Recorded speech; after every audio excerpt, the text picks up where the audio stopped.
Yo, c'est Kilroy. Il est 5h42. J'ai de l'eau, du whisky et beaucoup de fatigue et pas de musique. Du coup, je me suis dit que, en vrai, c'était une vachement bonne idée de faire une vidéo sur le nouveau Madara. Parce que je suis comme ça et que j'ai des idées de merde. Madara, qui du coup compte comme un Obito, hein, à peu près certain. J'ai pas suivi l'anime assez proche pour ça, mais on m'a indiqué que c'était très vraisemblablement compté comme un Obito. Si des gens testent et le prennent, on me dira, hein. La question c'est un peu qu'est-ce qu'il fait. Ulti taille pure, attaque taille pure, poursuite taille pure. Une poursuite taille pure, ouais. Donc au moins les choses sont claires, il est là pour mettre des pains-bouches. Euh, Akatsuki, pas de surprise. Kekkei Genkai, pas de surprise. Uchiwa, pas de surprise. Iden, pas de surprise. Sabreur, pas de surprise. Et le tag mystère, oh là là, est-ce que c'est vraiment Madara? Parce que putain de pourquoi pas. Allez, on va commencer tranquillou. Ulti, lançable tour 1, vent, chakra, 3 tours de CD. 3 tours de CD, ça fait mal. Mais c'est lançable T1, ça peut être intéressant. Attaque l'équipe de la cible, ça c'est cool. Dégâts inesquivables, ça c'est cool. Marquage Kamui, ça peut jouer. Pain dodge pas, Hashirama dodge pas, Obito dodge, donc c'est cool. Hmm. Interruption à la cible, pourquoi pas. Vous m'excusez, je suis en train de manger en même temps. Si la cible est du clan Uchiwa, ça lui fait également chaîne et ça a un bonus de crit. Le bonus de crit c'est cool, ça veut dire plus de dégâts. Chaîne, moins 99% de soins et l'attaque est ramenée à 100% de l'attribut panneau. Bon, du coup, clan Uchiwa, ça veut basiquement dire Obito Berserk ou Madara BF, qui du coup est pas joué actuellement. Les moins 99% de soins, ça emmerde un peu les deux, parce que Madara, si vous l'affrontez, il va surtout jouer Inoichi pour essayer de rester en vie le plus longtemps possible avec les triggers de... Comment il s'appelle? Avec les triggers du mode éruption de chakra. En tout cas, moi, c'est ce que je fais, et on m'a indiqué qu'effectivement, c'était comme ça, même pour Hashirama. Le 100% d'attaque, Madara s'en bat royalement les steaks. Ses coronets sont battus librement. Obito, par contre, ça va vraiment le faire chier. Plus aucun soin reçu. Une attaque qui est ramenée à son attaque de base. Et en plus, du coup, bah, son scale va être médiocre parce qu'il va revenir sur le scale à partir de l'attaque de base. Hmm. Le debuff le fait chier après 3 tours. 3 tours de CD, ça fait quand même beaucoup.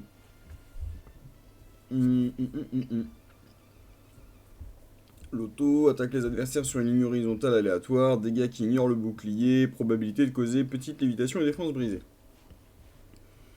Honnêtement, ignorant le bouclier, on sent. Enfin, ouais, c'est anecdotique. Voilà, genre de mon point de vue, c'est anecdotique. Petite lévitation, bon, why not. Défense brisée, c'est pas un mauvais debuff, surtout qu'il a 2 poursuites. Donc, bah non, même pas, parce que c'est sur des dégâts ninjutsu, donc en fait, il peut même pas le trigger lui-même. C'est complètement con. Il peut même pas trigger son propre.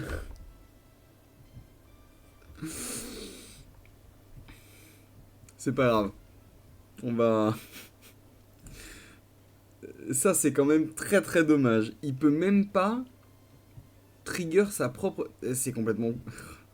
Allez, vas-y, je veux même pas y penser, c'est trop débile. Opportunité ratée, genre même inflammation, ça aurait servi à quelque chose ou quoi. Mais du coup, ça veut juste dire jouez-le en P2 avec un P1 qui fait du ninjutsu, quoi. Hmm.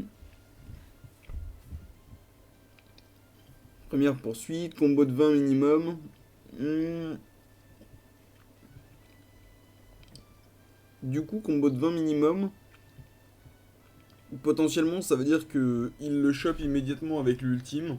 Autrement, bon, faut un petit peu plus bosser, c'est pas très grave. Dégâts et lacération à 2 ennemis aléatoires de l'équipe adverse. Très sincèrement, lacération, c'est un des buffs, enfin un des debuffs les plus oubliables qui soient de mon point de vue. Moins 50% de soins, c'est pas incroyable. J'imagine qu'en fait ça compense pour les moments où il peut pas mettre chaîne sur des cibles du clan Uchiwa, mais au-delà de ça, c'est pas un très bon debuff. Chaque utilisation de la technique augmente le nombre de cibles de 1 jusqu'à 7, et quand ça atteint 4, ça devient inesquivable. C'est plutôt intéressant ça par contre. Ça veut dire que c'est des dégâts gratuits, et des dégâts gratuits, bah c'est cool. On aime bien. Sa deuxième poursuite, poursuit chute et ou petite lévitation. Donc là, on est bon puisque du coup, il provoque petite lévitation. Cause chute, vole ses chances d'attaque ordinaire, lancé 2 fois par tour. Si le mec subit déjà chaîne, en plus, ça a 20% de lifesteal. C'est ok. Encore une fois, c'est vraiment marqué j'emmerde Obito et toutes ces putes, quoi. C'est. Le problème, c'est. La poursuite est esquivable. Du coup, à moins de jouer autour, parce que le marquage Kamui va probablement pas Enfin, si, marquage Kamui c'est 35%. En vrai, ça revient à Gamble. Vous avez une chance sur 3 que ça foire. Ouais, c'est ça. Vous avez une chance sur 3 que votre poursuite passe pas. Et que du coup, bah, vous chouriez pas les autos. Si vous arrivez à chourer les autos du Obito adverse, vous êtes le roi du monde. Si vous y arrivez pas, bah ça suce un peu. Le leech. Honnêtement, le leech c'est 20%, c'est pas énorme. Le leech, ça marche que si le mec a subi Shen, donc faut que ce soit un Uchiwa, donc faut que ce soit Obito, parce que dans la méta actuelle, il y a que lui. C'est un peu compliqué. Le passif, plus 30% de dégâts au ninja Uchiwa. Ok, donc encore une fois, voilà, au moins c'est clair. Quand il fait des dégâts taijutsu, il gagne 15% de taijutsu. Frérot, pour rappel, tu n'as que des dégâts taijutsu, donc quoi que tu fasses, tu vas scale, ça c'est plutôt cool. Très haute probabilité d'esquiver une poursuite. Oui, bon, bah ça existe. Hein. Et quand il prend des dégâts 2 fois par tour, il lance également Kamui, migration dans le vide. Attaquer un ninja du clan Uchiwa avec son ultime, déclenche une fois lame de nuit cramoisie. La Kamui, il vire tous ses debuffs, il réduit de 1 son CD, et il supprime blocage méridien et immobilisation. C'est pas mauvais, ça fait quand même que du coup l'ultime est pas tout le temps up. Vous pouvez pas le lancer à tous les tours. Il y a quand même un espèce de petit CD bizarre et c'est dommage. Hmm.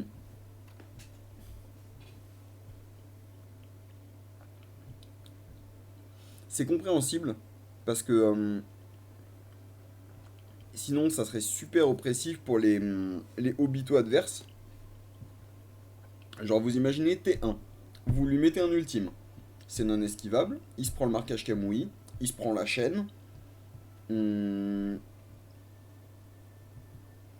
il se fait interrompre ses esquives en bonus. Vous avez un petit scale, mais ça, à la limite, on s'en fout. Vous vous faites taper, vous resettez votre CD. Tour 2, admettons, il est en déchaînement parce que vous lui avez bien cassé sa gueule, machin. Vous recommencez. Tour 3, vous recommencez. Tour 4, vous recommencez. Ça serait un petit peu le prime du non-fun. Et du coup, lame de nuit cramoisie, c'est quoi? Attaque un ennemi affecté par chaîne, oui, donc le mec que vous avez ciblé. Cause chute, ça tombe bien, du coup, ça va pouvoir lui mettre la lame céleste. Blocage méridien non immunisable jusqu'à la fin du prochain tour. C'est plutôt méchant, c'est inesquivable. Ça donne plus 15% de dégâts de trigger jusqu'à 10 fois. Et ça donne une chance de poursuite supplémentaire pendant le tour. En vrai, c'est très méchant. Sur un Obito adverse, c'est un peu genre...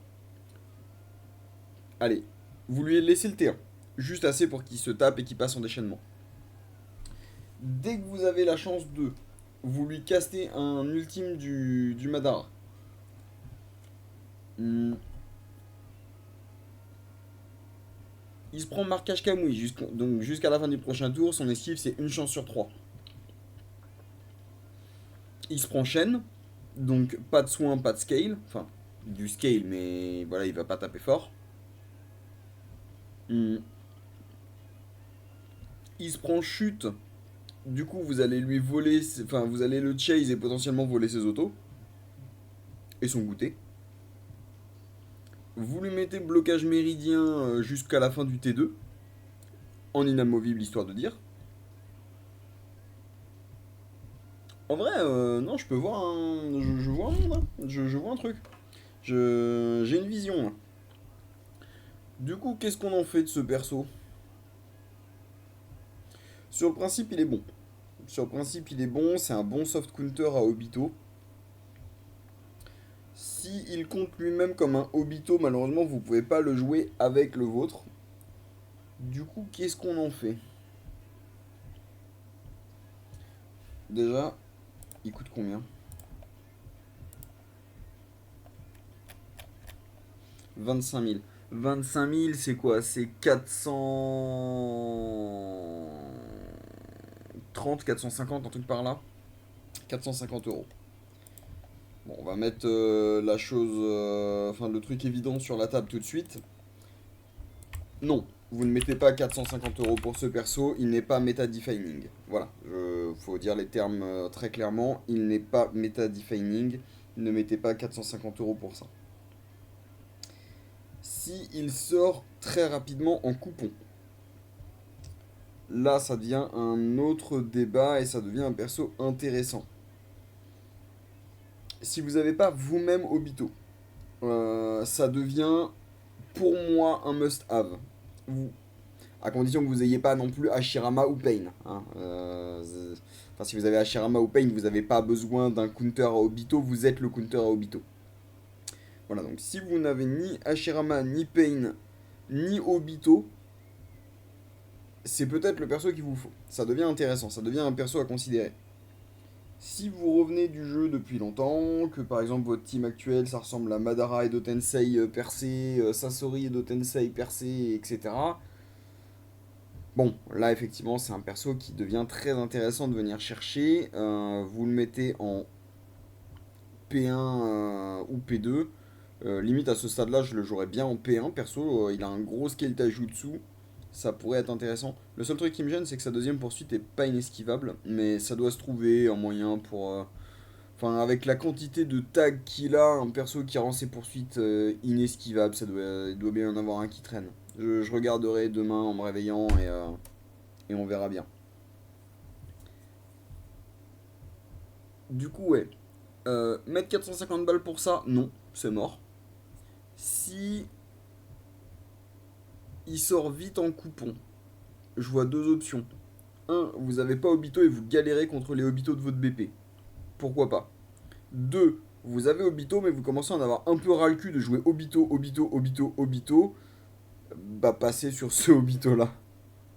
C'est con à dire mais en vrai, pourquoi pas, ça peut être intéressant, ça peut le faire. Si on a la chance de l'avoir pendant les Maneki, enfin pendant le Maneki de décembre, pas spécifiquement dans le Maneki de décembre, juste pendant les 3 semaines, s'il pop en coupon, je le prendrai sûrement et je ferai des tests pour le voir en P1 juste pour voir comment ça passe. Parce que je me dis,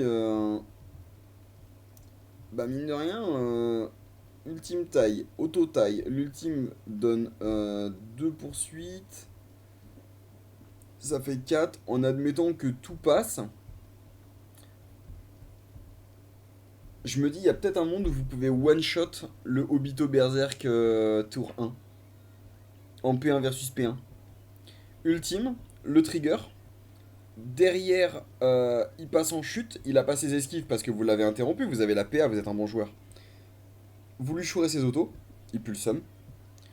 Euh, du coup, ça retrigger. Vous lui rechourez ses autos. Bon, il en a déjà pu, mais ça, on s'en fout. C'est des dégâts gratuits et du scale gratuit.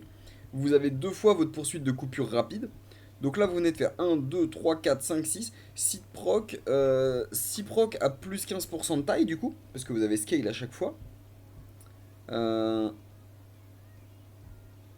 il a dû prendre sacrément cher sa race.